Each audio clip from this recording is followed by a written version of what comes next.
Hello dear, welcome to GS R K sir. पहली बार आप इस वीडियो को देख रहे हैं तो वीडियो कर दीजिए लाइक और चैनल को सब्सक्राइब करके बेल आइकन को जरूर हिट कीजिए ताकि जब भी मैं इस प्रकार की वीडियो लेके आऊँ इसकी नोटिफिकेशन आपके मोबाइल तक पहुँच जाए। डियर, मैं आज बात करने जा रहा हूँ एक बहुत ही इंपॉर्टेंट चैप्टर जो कि है सॉलिड, लिक्विड एंड गैस, जो कि आपके क्लास 4, 5, 5 यानी 10 तक आपको मदद करेगी और साथ ही स्कूल के एग्ज़ाम के लिए, साथ ही कॉम्पिटिटिव परीक्षा के लिए बहुत ही इंपॉर्टेंट होने वाली है। तो अगर आप इसको देख रहे हैं, आपको अच्छा लगता है तो आप इसे दूसरे को भी शेयर कीजिए ताकि उनको भी फ़ायदा मिले, क्योंकि यहाँ पे एक पैसा लगता नहीं है, बस आपको लाइक करना है, दूसरे को शेयर कर देना है। ठीक है, ध्यान देंगे। इस चैप्टर को बताने से पहले बता दूँ, ये जो है आपका आज पार्ट 1 लेके आया हूँ मैं, ऐसे ही पार्ट 2 लेके आऊँगा जिसमें आपको कुछ टॉपिक बचा हुआ है इस चैप्टर का, उसको मैं डिस्कस करके साथ ही उसका जो क्वेश्चन है कैसे हम लोग क्वेश्चन को लिखेंगे, साथ ही कुछ ऑब्जेक्टिव क्वेश्चन, कुछ फिल इन द ब्लैंक्स, वैसे क्वेश्चन को हम लेके आएंगे और उसको डिस्कस कर देंगे ताकि आपको भविष्य में कभी भी इस प्रकार की समस्या ना ही रहे। ठीक है, चलिए हम इसको स्टार्ट करते हैं। पहला क्या है आपको सॉलिड, लिक्विड और गैस। हम इस तीनों चीज़ के बारे में पढ़ेंगे। यानी कि मैटर की बात करूँ तो यानी पदार्थ। अभी मेरे हाथ में देख सकते हैं, ये मार्कर है। ठीक है, ये मार्कर भी क्या है, एक मैटर है। क्या है? मैटर का डेफिनेशन क्या होता है? कोई भी वस्तु जो स्थान घेरे और एवं उसके पास क्या हो, कुछ द्रव्यमान हो, उसे ही हम क्या बोलते हैं भाई? उसे क्या बोलते हैं? पदार्थ बोलते हैं। हिंदी में इसका डेफिनेशन ये होता है और इसको हम इंग्लिश में डिफाइन कैसे करेंगे? Anything which has mass and occupied space are called matter। ध्यान देंगे, एनीथिंग, कुछ भी, इस दुनिया में कुछ भी जो चीज़ आप देख रहे हैं, ठीक है, जिसके पास मास हो यानी द्रव्यमान हो, वजन हो, भार हो और ऑक्युपाइड स्पेस, और जो जगह को छेकता हो, जगह को घेरता हो। जैसे देखो, ये मेरा 1 मीटर है, ये मार्कर 1 मीटर है, या एक डस्टर भी 1 मीटर है। आप ध्यान से देखेंगे तो ये क्या है, इसके पास कुछ एक वेट है, वजन है, द्रव्यमान है, मास है। ठीक है, और जैसे हम इसको यहाँ पे रखते हैं तो ये कुछ जगह जो है अपना क्या कर रहे हैं, ऑक्युपाइड कर रहे हैं, घेर रहे हैं। तो जो भी चीज़, एनीथिंग, कुछ भी चीज़ जिसके पास क्या हो, मास हो और जो जगह को घेरता हो, छेकता हो, उसे वो क्या कहलाता है? मैटर कहलाता है। क्या कहलाता है? मैटर। कॉल्ड का अर्थ होता है कहलाता है। क्या कहलाता है भाई? मैटर कहलाता है, पदार्थ कहलाता है। तो पदार्थ को हमने क्या किया है, on the basis of molecules arrangement. अब ध्यान दो, पदार्थ जैसे ये है, एक पदार्थ है, ये मार्कर भी एक पदार्थ है, ये टी शर्ट भी क्या एक पदार्थ है। तो ये सब जो है एक छोटे छोटे मॉलिक्यूल्स, एटम से मिलके बनते हैं। ध्यान देंगे, तो जितने भी एटम्स और मॉलिक्यूल्स हैं सबको हम लोग क्या करते हैं, मिला के एक मेटल्स का निर्माण करते हैं। तो ये जो मॉलिक्यूल्स है उनके अरेंजमेंट पे, मॉलिक्यूल्स होता है क्या है, ठीक है, ध्यान दोगे। जैसे मैं एक बात करूँ, ये छोटा सा एक ले लो, ये मिट्टी का टुकड़ा लियो, ठीक है, ये हमने क्या किया, एक छोटा सा मिट्टी का टुकड़ा लिया। जब आप इसको तोड़ोगे तो पतला पतला पतला कण में जो है ये क्या हो जाएंगे, टूट जाएंगे। ठीक है, और वो छोटा छोटा कण जो है, डस्ट जो है, उसी को हम लोग क्या बोलते हैं, एटम बोलते हैं। क्या बोलते हैं? एटम। और जब इस एटम को सारे को हम लोग क्या करते हैं, उस मिट्टी में थोड़ा सा पानी डाल के उसको गूँथ के और एक जगह रख देते हैं, तो ये क्या बन जाता है, एक मीटर का निर्माण कर देता है। ठीक है, तो याद रखेंगे, छोटा छोटा वो छोटी सी कण, ये सारी एटम्स से मिलके किसी भी मीटर्स का निर्माण होता है, यानी प्रोडक्शन होता है। ध्यान देंगे इधर, स्टेट ऑफ मैटर जो है यानी पदार्थ की अवस्था। स्टेट का अर्थ क्या होता है? अवस्था। स्टेट ऑफ मैटर यानी मैटर जो है कितने अवस्था में पाए जाते हैं, तो याद रखेंगे 3 अवस्था में पाए जाते हैं। कौन कौन सा? याद रखेंगे, सॉलिड यानी कि ठोस, दूसरा क्या है, लिक्विड, और तीसरा क्या है, गैस। ठीक है, तो on the basis of molecules arrangement in the matters are divided into 3 groups, यानी कि सॉलिड, लिक्विड एंड गैस। ठीक है, on the basis of atom और molecules arrangement। अच्छा, अरेंजमेंट का अर्थ क्या होता है? यानी अरेंज करना, किसी चीज़ को सजाना, किसी चीज़ को रखना। जो किसी भी मैटर के अंदर जो एटम का या मॉलिक्यूल्स का जो अरेंजमेंट है, ये आप सामने में देख सकते हैं, ये जो आप तो ये पॉइंट दिख रहा है, ये क्या है, आपका एटम है, मॉलिक्यूल्स है। ठीक है, ये सॉलिड का मॉलिक्यूल्स है, ये लिक्विड का मॉलिक्यूल्स है, ये गैस का मॉलिक्यूल्स है। तो इनकी अरेंजमेंट में कुछ को आपको अंतर दिख रहा है। यहाँ पे आप ध्यान से देखेंगे तो मॉलिक्यूल्स का अरेंजमेंट में आपको बीच में जगह जो है कम दिखाई दे रहा है। डैट मीन्स कि 2 मॉलिक्यूल्स के बीच में ये जो जगह है, ये जगह जो है इसी को हम क्या बोलते हैं, मॉलिक्यूलर स्पेस। ठीक है, यहाँ से क्वेश्चन बहुत सारा बनते हैं, ध्यान देंगे इधर। दो मॉलिक्यूल्स के बीच की जो जगह है उसी को हम लोग क्या बोलते हैं, इंटर मॉलिक्यूलर स्पेस। ध्यान देंगे साइंस के अंदर आपको कई बार इंटर या इंट्रा, ये दो वर्ड आपको बराबर देखने को मिलते हैं, इंटर या इंट्रा। इंटर का अर्थ क्या होता है, जब हम किसी दो व्यक्ति या वस्तु या किसी दो व्यक्ति की या वस्तु, कोई भी चीज़ की दो अलग अलग चीज़ के बीच की अगर बात मैं करूं, ठीक है, जैसे कि दो लड़का है, जैसे इंडिया और पाकिस्तान है, तो इंडिया और पाकिस्तान ये दो अलग अलग कंट्री है और इन दोनों के बीच में अगर कोई संघर्ष हो रही है तो हम क्या बोल सकते हैं, इंटर, क्या बोल सकते हैं, इंटर फाइट या इंटर स्ट्रगल बोल सकते हैं। लेकिन वही जगह अगर हम इंडिया के अंदर ही, अगर इंडिया के अंदर जो अलग अलग स्टेट है वो अलग अलग स्टेट अगर आपस में मिल के खेल रहे हैं तो आप इसे यहाँ पे इंट्रा लगा सकते हैं। जैसे दो व्यक्ति आपस में अगर मार करते हैं तो inter fight between two peoples आप लिख सकते हैं। लेकिन वहीं पे अगर कोई व्यक्ति खुद से अपना जो है फाइट कर रहे हैं, वहाँ पे आप इंट्रा लगा सकते हैं। तो यहाँ पे आप देख सकते हैं दो मॉलिक्यूल्स के बीच में ये जो जगह है उसी को हम लोग क्या बोलते हैं, इंटर मॉलिक्यूलर स्पेस, यानी वह जगह है जो दो मॉलिक्यूल्स के बीच में पाए जाते हैं। ठीक है, तो आप ध्यान देंगे तो ये जो आप मॉलिक्यूल्स का, सॉलिड का जो मॉलिक्यूल्स का अरेंजमेंट आप देख रहे हैं, इसमें आप ध्यान दीजिए दो मॉलिक्यूल्स के बीच में जगह जो है मिनिमम है, ना के बराबर है। यानी कि आप बोल सकते हैं कि इनका जो मॉलिक्यूल्स है आपस में क्या है, बहुत ही कॉम्पैक्ट है। यानी कि डिस्टेंस अगर कम है, इंटरमॉलिक्यूलर स्पेस कम है, तो आपस में टाइटली क्या है, पकड़े हुए हैं। ठीक है, मॉलिक्यूल्स एक दूसरे को पकड़े हैं। यानी कि सॉलिड की मैं बात करूं तो सॉलिड में इंटरमॉलिक्यूलर स्पेस क्या होगा, मैं यहाँ पे लिख देता हूँ। अगर मैं सॉलिड की बात करूँ तो यहाँ पे इंटर मॉलिक्यूलर स्पेस क्या होंगे, मिनिमम होंगे, यानी कम से कम होंगे, मिनिमम होंगे। इस बात को आप याद रखें, कहाँ पे, इंटरमॉलिक्यूलर स्पेस में। ओके, अब बताओ अगर मिनिमम होंगे तो डिस्पर्स क्या करेंगे, ये कम करेंगे या अधिक, यानी ये कम, ना के बराबर। दूसरा, इसका शेप जो है क्या होगा, फिक्स होगा। इसकी हम डिटेल से रिसर्च करते हैं। ठीक है, याद रखेंगे स्टेट ऑफ मैटर जो है on the basis of atom molecules arrangement. हम लोग देखते हैं कितने टाइप्स हो जाते हैं इसमें, पहला सॉलिड, दूसरा लिक्विड और तीसरा गैस। सॉलिड के पास क्या होता है, आप ध्यान देंगे, इसको साफ में करता हूँ थोड़ा सा, जहाँ पे आपको जरूरत लगता है आप स्क्रीनशॉट ले लीजिए।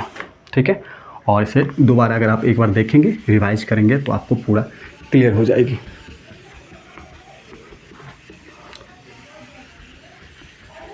अब देखो ध्यान से, हमने बोला क्या, इंटरमॉलिक्यूलर स्पेस जो है, अब मैं बात करूँ सबसे ज़्यादा कहाँ पे है। ठीक है, मैं यहाँ पे लेता हूँ इंटर मॉलिक्यूलर स्पेस की मैं बात करूं, एग्जाम में कई बार पूछे जाते हैं कि बताइए इंटरमॉलिक्यूलर स्पेस सबसे अधिक किसके पास होगा। अगर मैं इसको असेंडिंग ऑर्डर के अंदर इसको मैं अरेंज करूं और किस पे, इंटरमॉलिक्यूलर स्पेस पे, तो सबसे कम किसके अंदर है भाई, सबसे कम किसके अंदर है, सॉलिड के अंदर। तो पहले हो जाएगा सॉलिड, उसके बाद क्या हो जाएगा आपका लिक्विड, इसके बाद क्या हो जाएगा गैस। ये क्या है आपका असेंडिंग ऑर्डर, क्या है असेंडिंग ऑर्डर, यानी यह जो है आपके बढ़ते हुए क्रम है। ठीक है, आरोही क्रम है। अब मैं बात करूं इसमें किसमें, डिसेंडिंग ऑर्डर की मैं बात करूं तो सबसे ज़्यादा जो है स्पेस किसके अंदर हो जाएगा, गैस के अंदर। उसके बाद क्या हो जाएगा,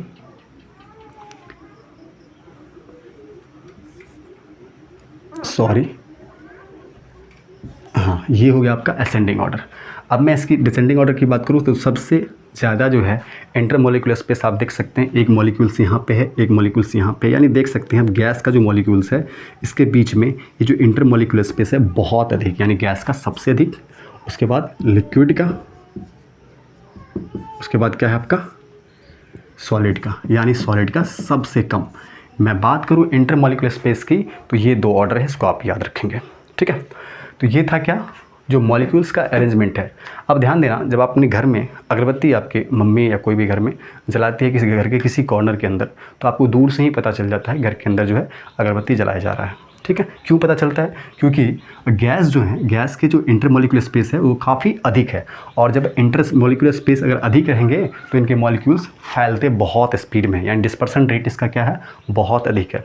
तुलना करें लिक्विड की, जब आप दूध को या पानी को आप फर्श पे गिराते हो तो आप देखना दूध की तुलना में पानी जो है जल्दी फैलता है। क्यों फैलता है, क्योंकि डेंसिटी वहाँ पे दूध में अधिक है, ठीक है। यानी कि अगर मैं लिक्विड की बात करूं तो दूध की जो है मॉलिक्यूल्स जो है इनके वो थोड़ा क्या गैपेज जो है यानी कि इंटरमॉलिक्यूल स्पेस क्या है वहाँ पे कम है दूध में।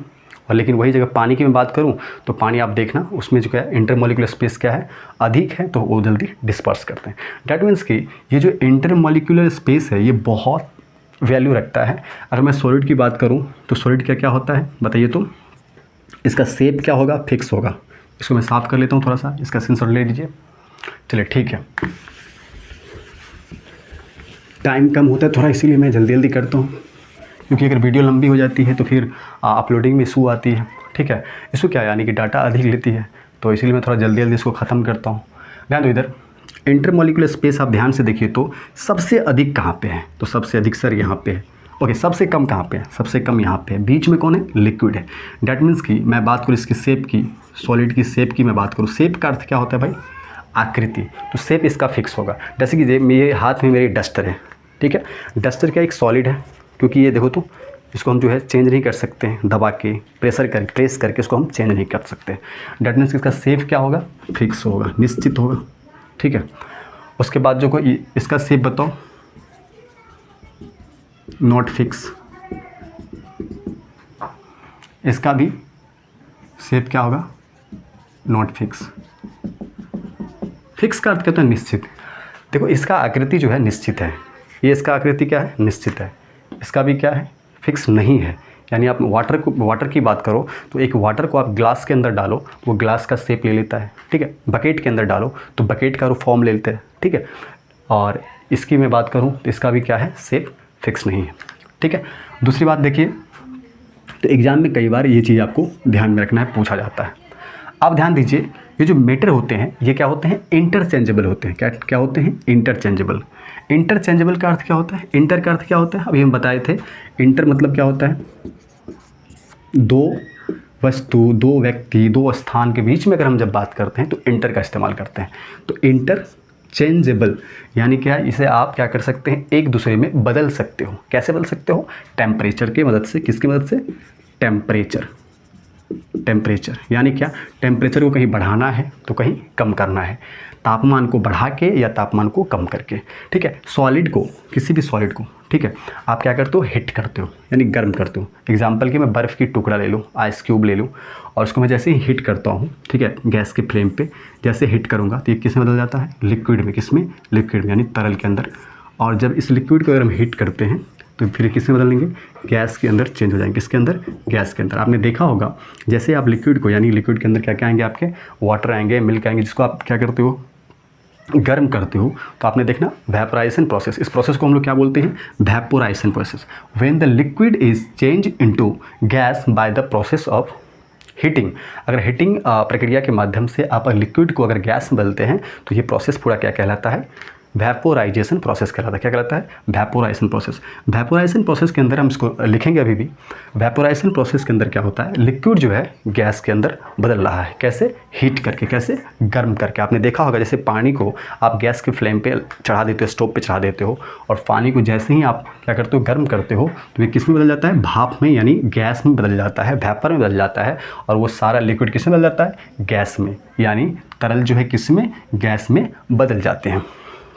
सॉलिड की में आप देखो फिर इसको, ये क्या है, इंटरचेंजेबल है। डैट मीन्स कि अगर हम फिर से गैस को क्या कर रहे हैं, अब कूल कर रहे हैं। ठीक है, आपने देखा होगा जब मम्मी लोग जो है एक कतेली के द्वारा किसी भी स्टोव के ऊपर या किसी ढक्कन को आप जैसे किसी कढ़ाई या कतेली के ऊपर आप ढकते हो, ठीक है, तो आप देखना ये जो आप मान लो ये कतेली है आपकी मम्मी की, ये आप गैस पे आप इसको चढ़ा दिए स्टोव पे, इसके ऊपर क्या करते हैं आप, मम्मी एक लीड लगाती है, कतेली जिसको बोलते हैं। ठीक है, लीड लगाती है। अब क्या करें, आपने गर्म करना चालू किया, गर्म करना चालू किया तो क्या करें, क्या बनेगा भाई, लिक्विड को आप गर्म कर रहे हो, हीट कर रहे हो, तो क्या बन जाएगा, ये भाप बनेगा, गैस बनेगा। अब क्या करना, लीड को, इस लीड को यहाँ से हटा के यहाँ पे रख देना है। जैसे इस लीड को यहाँ से हटाओगे तो यानी आप कूल करोगे, ठंडा करोगे, तो जैसे ही आप गैस को ठंडा करते हो तो फिर से क्या बनता है, लिक्विड बनता है। क्या बनता है, लिक्विड बनता है। और इसी प्रोसेस के द्वारा जो है आपको बारिश होती है। क्या होती है, बारिश होती है। कंडेंसेशन प्रोसेस बोलते हैं इसको। क्या बोलते हैं, कंडेंसेशन प्रोसेस। क्या बोलते हैं, कंडेंस करना। कंडेंसेशन प्रोसेस होती है क्या, जब गैस जो है, जब when a gas molecules are cool and change into liquid. जब गैस मॉलिक्यूल्स को आप कूल करते हो, ठंड करते हो और वह लिक्विड बदल जाता है, इस प्रोसेस को हम लोग क्या बोलते हैं? कंडेंसेशन प्रोसेस बोलते हैं। और इस प्रोसेस के द्वारा ही क्या होती है? आपकी बारिश होती है, रेन होती है। ध्यान देंगे। अब क्या किया आपने? इस लिक्विड को फिर से क्या किया? कूल किया। जैसे कि आपने फ्रिज का इस्तेमाल किए होंगे कभी न कभी लाइफ में, तो आप क्या करते हैं? पानी को जैसे ही क्या करते हैं? फ्रीज करते हैं। फ्रीजिंग प्रोसेस बोलते हैं। क्या बोलते हैं? Freezing process. फ्रीजिंग प्रोसेस में क्या होती है? पानी को आप गर्म करते हो या ठंडा करते हो? ठंडा करते हो। जैसे ही आप ठंडा करते हो, ये फिर से क्या होता है? आइस क्यूब में बदल जाता है। आप देख सकते हैं कि ये तीनों जो है, सॉलिड है, लिक्विड है और ये गैस है, ये तीनों मैटर जो है आपस में क्या है? इंटरचेंजेबल है। ठीक है, इस बात को आप याद रखेंगे, इसे लिख दिया गया है, मैटर आर इंटरचेंजेबल। ठीक है, इसको साफ करें, स्क्रीनशॉट ले लीजिए अगर लेना है तो। ठीक है, ओके।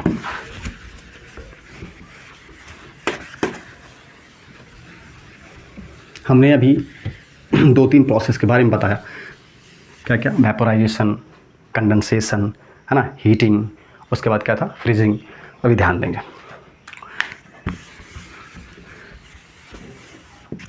जब आप सॉलिड को हिट करते हो, यानी क्या करते हो? गर्म करते हो। हीटिंग, गर्म किया आपने, ये सॉलिड कैसे बदल गया? लिक्विड में। ठीक है, समझ में आ गया पहला? ठीक है, हिट करके आप क्या किया आपने? लिक्विड में बदल दिया। दूसरा, जब आप लिक्विड को हिट करते हो, फिर से गर्म किया, क्या बन गया? गैस। ओके, इस प्रोसेस को हम लोग क्या बोलेंगे? Vaporisation process. क्या होगा? वाष्पीकरण प्रक्रिया। इस बात को आप याद रखेंगे। इसे हम क्या बोलते हैं? वाष्पीकरण प्रक्रिया बोलते हैं। भैपर का अर्थ क्या होता है भाई? भैपर का अर्थ होता है क्या? भाप। यानी वो भाप में बदल जाते हैं, गैस में बदल जाते हैं। ठीक है, अब देखो तीसरा आप याद रखना, जैसे ही आप गैस को क्या करते हो? कूल करते हो, तो क्या बदलता है? ये फिर लिक्विड में बदल जाता है। और इस प्रोसेस को क्या बोलते हैं? कंडेंसेशन। कंडेंसेशन प्रोसेस, यानी संघनन प्रक्रिया। क्या बोलते हैं? संघनन प्रक्रिया। संघनन प्रक्रिया के द्वारा ही बारिश होता है। इस बात को आप याद रखेंगे। By the process of condensation, ठीक है, रेनिंग विल हैपन। नेक्स्ट, ये 3 चीज़ आपको बिल्कुल याद रखना है। ठीक है, दूसरा, मॉलिक्यूल्स का अरेंजमेंट अलग अलग होता है, आपको ध्यान रखना है। सबसे कम स्पेस, इंटर मॉलिक्यूलर स्पेस सबसे कम कहाँ पे रहेंगे? सॉलिड के अंदर। सबसे अधिक मॉलिक्यूलर स्पेस कहाँ पे रहेंगे? गैस के अंदर। बीच में कौन है? आपका लिक्विड है। ठीक है, आप देखिए क्वेश्चन कैसे फ्रेम होता है। इस पर 1-2 क्वेश्चन देख लेते हैं। जैसे एग्जाम में क्वेश्चन आएगा, फिल इन द ब्लैंक्स के अंदर, the dot process by which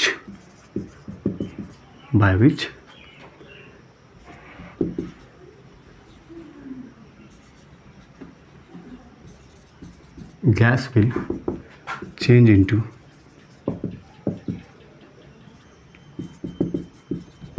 liquid।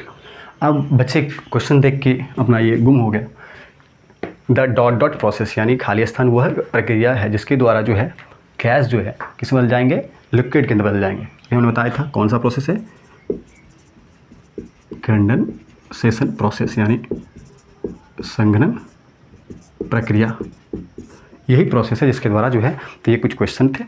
उसके बाद फिर एक क्वेश्चन क्या बन सकता है? Dot have fix shape. ऐसे करके आ जाएगा क्वेश्चन। क्या करेंगे भाई? सॉलिड। फिर dot have fix shape, dot have. चलो यहाँ तक, आगे हम इसको डिस्कस करेंगे। तो इस प्रकार के क्वेश्चन आपको मिल सकते हैं एग्जाम में देखने के लिए। नेक्स्ट देखिए, तो नेक्स्ट हम बात करेंगे फिजिकल चेंज और केमिकल चेंज। बहुत इंपॉर्टेंट है, कई बार एग्जाम में पूछते हैं what is physical change, what is chemical change, या define physical change, define chemical change, या differentiate between physical change and chemical change. ये 3 टाइप्स के क्वेश्चन आते हैं। पहला डिफाइन फिजिकल चेंज या केमिकल चेंज, या आएंगे आपको डिफरेंशिएट बिटवीन फिजिकल और केमिकल चेंज। अच्छा, चेंजेज का अर्थ क्या होता है? चेंज का अर्थ क्या होता है? बदलाव। क्या होता है? बदलाव। और फिजिकल मतलब भौतिक, यानी वह कौन सा बदलाव? भौतिक बदलाव। और ये क्या हो जाएगा? रासायनिक बदलाव। हम डिस्कस करेंगे अभी। क्या कह रहा है? कोई भी फिजिकल चेंज का अर्थ change in the appearance. Appearance का अर्थ क्या होता है? जैसे कि मैं बात करूं, ये आपके पास एक मार्कर है, ठीक है। मार्कर की नहीं बात करूं, चलो मैं एक लकड़ी का टुकड़ा छोटा सा ले लेता हूँ और उसमें क्या करता हूँ, मैं इसको जलाता हूँ, बर्निंग करता हूँ। बर्निंग करने के बाद आप देखेंगे क्या वो लकड़ी का टुकड़ा रहेगा? नहीं, वो ऐश में बदल जाएगा, यानी राख में बदल जाएगा, ठीक है। जब आप एक लकड़ी का टुकड़ा लेते हो छोटा सा, ठीक है, ये क्या है? वुडन ब्लॉक है, और जैसे इसको क्या करते हो, आप बर्न करते हो, यानी कंबंसन के करते हो, यार गर्म, यानी जलाते हो, उसको जलाते हो। जैसे आप इसको जलाओगे ये किस में बदल जाएगा? ऐश में, यानी राख में। अब क्या करें यहाँ पे? Change in the appearance. ये पहले एक लकड़ी का ब्लॉक था, अब ये क्या बन गया? ये राख बन गया। यानी ये पहले कैसा दिख रहा था? अपीयरेंस मतलब क्या होता है? जो दिखता है आपको। जैसे मैं बोलूँगा ये आपको कैसे अपीयर हो रहा है, कैसे दिख रहा है, ठीक है। अब जब आप इसको जलाओगे तो कुछ अलग दिखेगा, है ना। तो ये ही क्या है आपका? Physical change. तो चेंज इन द अपीयरेंस और फॉर्म। फॉर्म का अर्थ क्या होता है? रूप। क्या होता है? रूप। पहले का रूप आप देखिए लकड़ी का ब्लॉक का ये था, अब का रूप आप देखिए राख बन गया है, राख का ढेर बन गया राख का, ठीक है। और फॉर्म ऑफ सब्सटेंस, ठीक है। ये क्या कह रहा है कि चेंज इन अपीयरेंस और form of a substance but not it's identity, ठीक है। आइडेंटिटी यानी अब ध्यान देंगे इधर, इसका एग्जाम्पल क्या कह रहा है? Does not produce new substance. इस बात को आप याद रखेंगे। Mostly reversible. ये जो 3-4 पॉइंट है ये बहुत इंपॉर्टेंट है, ध्यान दीजिए। जैसे मैं एक आयरन का क्या किया? बकेट लिया, आयरन बकेट यानी लोहे के बाल्टी लिया, ठीक है। उसको हमने क्या किया? क्रश किया मतलब तोड़ दिया, ठीक है। अब लोहे का बाल्टी शुरू में ऐसा कुछ देखने को मिला, ठीक है। ये आपका लोहे का बाल्टी है, इसको आपने क्या किया? क्रश कर दिया। क्रश करने के बाद अब जो देखिए लोहा का बाल्टी कैसा बन गया है आपका? ये बन गया है, ठीक है। अब ध्यान दीजिए, पहले ये क्या है? बिफोर।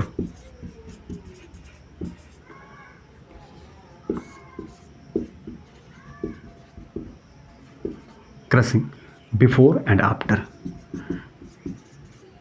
यानी क्रशिंग से पहले ऐसा था कुछ आपका बकेट दिखने में, और क्रशिंग के बाद ऐसा हो गया, ठीक है। लेकिन एक बात बताइए, चेंज इन अपीयरेंस। अपीयरेंस में पहले दिख कैसे रहा था? ये बाल्टी ऐसे दिख रहा था, ठीक है। अभी मैं किसकी बात कर रहा हूँ? ये फिजिकल चेंज की मैं बात कर रहा हूँ, फिजिकल चेंज, भौतिक बदलाव की। तो ये जो बकेट है पहले ऐसे दिख रहा था, यानी अपीयरेंस इसका कुछ ऐसा था। अभी बाल्टी देखो क्रशिंग के बाद जैसे आप इसको तोड़ मरोड़ देते हो, फिर आपका ये जो बाल्टी है कुछ ऐसे दिखता है।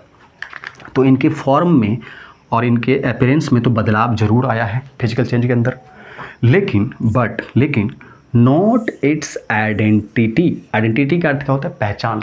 बताइए, ये पहले लोहे का बाल्टी था, अभी भी ये लोहे का बाल्टी ही है, क्या ये कुछ अलग से बाल्टी? क्या बोलते हैं इसको? लकड़ी का बाल्टी तो नहीं बन गया, प्लास्टिक का बाल्टी तो नहीं बन गया, है तो लोहे का ही बाल्टी।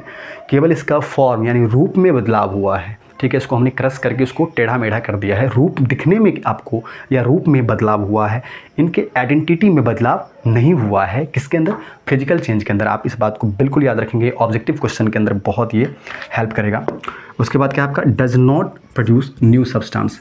यानी आप देख सकते हैं ये जो आयरन का जो बकेट है, इनको आपने क्रश किया, क्रश करने के बाद कोई नया पदार्थ नहीं बना है, वही है, बस इसका रूप जो है बदल गया है, अपीयरेंस जो है बदल गया है, पहचान में कोई बदलाव नहीं हुआ, नया पदार्थ कोई नहीं बन रहा है। इस बात को आप हमेशा याद रखेंगे, यानी न्यू सब्सटेंस जो है आपका नहीं प्रोड्यूस हो रहा है, उत्पन्न हो रहा है। इस बात को आप याद रखेंगे। मोस्टली क्या है? रिवर्सिबल। एक होता है रिवर्सिबल और एक होता है इरिवर्सिबल। ध्यान दीजिए तक, जैसे ये बाल्टीन है, ये बकेट है आपका, बकेट को आपने क्रश किया, क्रश करने के बाद क्या हुआ? बकेट आपका टेढ़ा मेढ़ा हो गया, इसका रूप, इसका अपीयरेंस सारा कुछ चेंज हो गया। फिर क्या किया? इसको आपने भेज दिया फैक्ट्री के अंदर, फैक्ट्री वाले ने क्या किया, फिर इसको मेल्ट किया, मेल्ट करने के बाद फिर इसको क्या किया, एक शेप के अंदर डाला और फिर से एक नया बाल्टी बना दिया, यानी रिवर्सिबल, यानी रिवर्स कर दिया, उल्टा। आपने ये बाल्टी को क्रश करके ऐसा किया, फिर इसको आपने रिसाइकल करके फिर से रिवर्स करके फिर से ऐसा बना दिया। यानी मोस्टली का क्या होता है, अधिकतर क्या होता है, अधिकतर जो फिजिकल चेंज में क्या होता है, रिवर्सिबल होता है। इस बात को आप याद रखेंगे, ठीक है। नेक्स्ट की मैं बात करूँ केमिकल चेंज। अब हम बात करेंगे इसके केमिकल चेंज की, इसका स्क्रीनशॉट ले लीजिए। ओके, केमिकल चेंज की मैं बात करूँ, रासायनिक बदलाव, मैटर चेंज कंप्लीटली, ठीक है। जैसे मैं एग की बात करूँ, इसे क्या बोलते हैं, एग, यानी अंडे, एग्स, अंडे को आपने क्या किया, बॉयल किया, यानी ये क्या है आपका रॉ एग यानी कच्चे अंडे हैं, उसको आपने क्या बॉयल किया, उबाला। बॉयल करने के बाद अब देखो कुछ अंडे आपका, अब ध्यान देंगे, कच्चे अंडे को, रॉ एग को जैसे आप बॉयल करते हैं, बॉयल करने के बाद क्या ये अंडा आपका जैसे कच्चे में होता है वैसे ही होता है क्या? नहीं सर। तो यहाँ पे आप क्या क्या देख रहे हैं, जो पहले कुछ और था बाद में कुछ और मिल रहा है आपको। कच्चे अंडे को आप तोड़ोगे तो वो आराम से किस अवस्था में होता है, लिक्विड अवस्था के अंदर, ठीक है, लिक्विड स्टेट के अंदर ये रहता है। जैसे आप इसको बॉयल करते हो ये किस स्टेट के अंदर आएंगे, सॉलिड स्टेट के अंदर आ जाता है। डैट मीन्स कि ये, अब एक बात बताइए, जब एक अंडे को आप बॉयल कर देते हैं तो आप फिर से पुनः चाहेंगे कि इस अंडे को मैं इस रूप में लाऊँ, इस फॉर्म में लाऊँ, तो क्या आप ला सकते हैं? Not possible. ऐसा कभी नहीं हुआ है और नहीं होगा। आप बॉयल किए हुए अंडे को आप रॉ एग के अंदर चेंज नहीं कर सकते हैं। डैट मीन्स कि ये कैसा हो जाएगा बताइए, तो हो जाएंगे इरिवर्सिबल। क्या हो जाएंगे? इरिवर्सिबल, यानी दोबारा इससे आप इसे चेंज नहीं कर सकते हैं। इरिवर्सिबल का अर्थ क्या हुआ, दोबारा से पीछे आप नहीं ले सकते हो। केमिकल चेंज में मैटर चेंज कंप्लीटली। मैटर देखो तो ये पदार्थ जो है किस अवस्था में है, ये अभी रॉ एग जो है लिक्विड के फॉर्म में है, ठीक है। जैसे आप इसको बॉयल करते हो ये किसके फॉर्म में आता है, सॉलिड के फॉर्म में। तो आप देखिए तो मैटर जो है कंप्लीटली बदल चुका है, पूर्ण रूप से। कंप्लीटली का अर्थ क्या होता है, पूर्णतः जो है ये सॉलिड से लिक्विड से सॉलिड में चेंज हो गया, ठीक है। Matter change completely into different type of matter, यानी ये जो मैटर है कुछ अलग प्रकार का ही है, कंप्लीटली चेंज हो गया किसमें, केमिकल चेंज के अंदर। एग्जाम्पल में आप याद रखेंगे, कंबसन ऑफ एनी सब्सटेंस। जैसे मैं एक लकड़ी का ब्लॉक ही ले लेता हूँ, लकड़ी का टुकड़ा। अब इसको जैसे ही मैं इसको जलाऊंगा, क्या किया, बर्न किया। बर्निंग करने के बाद ये जो है ऐश में बदल गया, यानी राख में, ठीक है, राख में बदल गया। अब बताइए पहले लकड़ी का टुकड़ा दिख कैसे रहा था, अब कैसा दिख रहा है? पहले सॉलिड के फॉर्म में था, अब ये कुछ और बन गया। डैट मीन्स कि यह कंप्लीटली चेंज हो गया। क्या आप ऐसे फिर से आप लकड़ी का टुकड़ा बना सकते हो? नॉट पॉसिबल, यानी इरिवर्सिबल रिएक्शन है, ठीक है। दूसरा, रस्टिंग ऑफ आयरन। मैं रस्टिंग ऑफ आयरन का अर्थ क्या हुआ कि लोहे के अंदर जो जंग लगती है उसकी मैं बात करूँ। क्या जंग से आप लोहे बना सकते हो? नॉट पॉसिबल, ये इरिवर्सिबल है। आइए कुछ जानते हैं एक दो क्वेश्चन कैसे इसे पूछता है, ठीक है। स्क्रीनशॉट लेना है तो इसका ले लीजिए।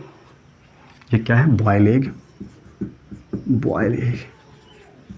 ठीक है, सॉलिड स्टेट, और ये क्या था आपका, लिक्विड स्टेट, ठीक है। स्टेट अब बिल्कुल चेंज हो चुका है, ठीक है। अब क्वेश्चन कैसे कैसे पूछते ध्यान दीजिए। एग्जाम पूछेंगे which of the following is a irreversible change, chemical change, physical change, both, none of these, ठीक है। इरिवर्सिबल का अर्थ क्या हुआ, वह चेंजेज जिसके अंदर जो मैटर को आप बदल रहे हो दोबारा से आप इसको पुनः इस रूप में नहीं ले आ सकते हैं। जैसे बॉइलिंग ऑफ एग, एग्जाम्पल में आएगा बॉइलिंग ऑफ एग, डॉट आप एग्जाम में आ जाएगा विच of the following is the chemical change.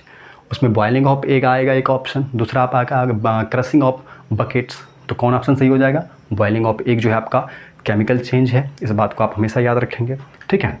तो ये कुछ थे आपके इम्पोर्टेंट टॉपिक जिसमें हमने डिस्कस किया। नेक्स्ट जो है आपका सॉल्यूशन बचा हुआ है, जिसमें हम आपको सॉल्वेंट और सॉल्यूशन के बारे में बात करेंगे। उसके बाद कुछ उस पर क्वेश्चन है उसको हम करवा देंगे, ठीक है। और फिर हम आगे इस चीज़ को और प्रोसीड करेंगे। तो अगर ये मेरा वीडियो अच्छा लगता है तो इसको लाइक कर दीजिए और दूसरे बच्चों को भी शेयर कीजिए ताकि उनको भी आने वाले एग्ज़ाम के लिए फ़ायदा होगा। मिलते हैं नेक्स्ट वीडियो के साथ, तब तक के लिए बाय बाय। मेरा नाम हो रोशन कुमार, आप देखना चालू कर दें GS by RK सर, और मिलते हैं नेक्स्ट वीडियो के साथ, तब तक के लिए बाय बाय, नमस्कार।